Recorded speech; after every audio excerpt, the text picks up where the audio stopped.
Ya, assalamualaikum warahmatullahi wabarakatuh. Saya akan menjelaskan tentang perkembangan Pancasila dari masa ke masa. Yang pertama itu awal kemerdekaan. Setelah proklamasi 17 Agustus 1945, Pancasila ditetapkan sebagai dasar negara dalam pembukaan Undang-Undang Dasar 1445. Tantangan utama pada saat itu adalah mempertahankan kemerdekaan dan menegaskan identitas bangsa Indonesia. Dilanjutkan masa Republik Indonesia Serikat atau RIS, itu sempat Indonesia berubah menjadi federal akibat tekanan dari Hindia Belanda. Namun atas dasar Persatuan Negara Indonesia, yaitu sila ketiga, mendorong rakyat Indonesia itu kembali ke bentuk negara kesatuan Republik Indonesia atau dikenal dengan NKRI pada tanggal 17 Agustus 1950. Lalu selanjutnya dari masa Republik Indonesia Serikat, yaitu masa demokrasi terpimpin, yaitu Presiden Soekarno menerapkan dekret presiden pada 5 Juli 1959 yang diimplementasikan secara politis untuk mendukung ide Nasakom, nasionalisme, agama, dan komunisme yang menimbulkan ketegangan ideologis. Seperti itu. Lalu selanjutnya ke masa Orde Baru. Pada saat itu Soekarno menekankan Pancasila sebagai asas tunggal dan dasar pembangunan nasional.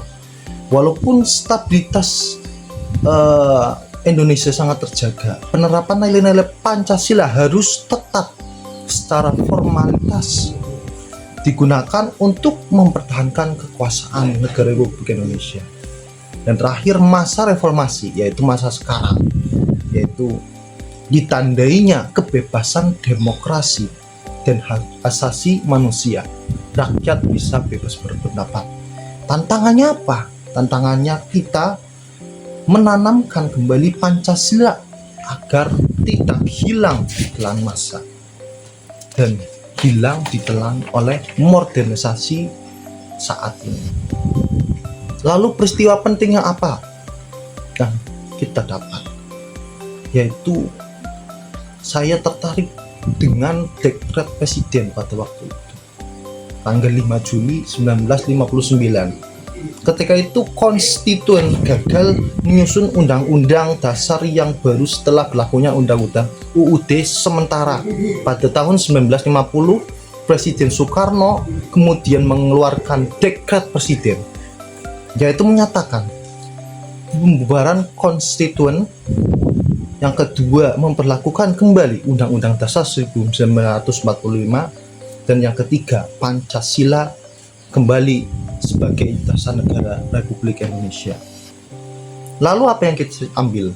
Nilai Pancasila yang tercermin itu yaitu semangat persatuan negara Republik Indonesia.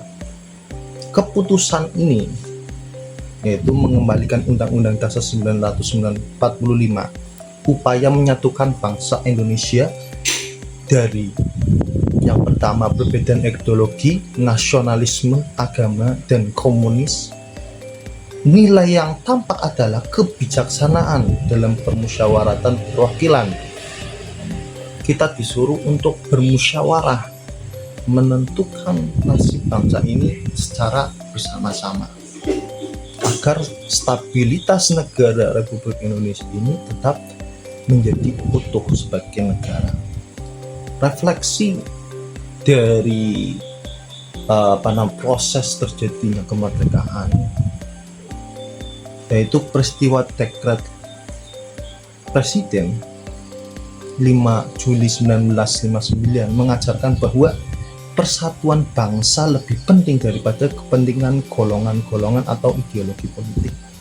Sebagai generasi muda, kita dapat belajar bahwa Pancasila bukan sekedar dokumen, tapi pedoman dan cara berpikir bertindak dalam kehidupan berbangsa.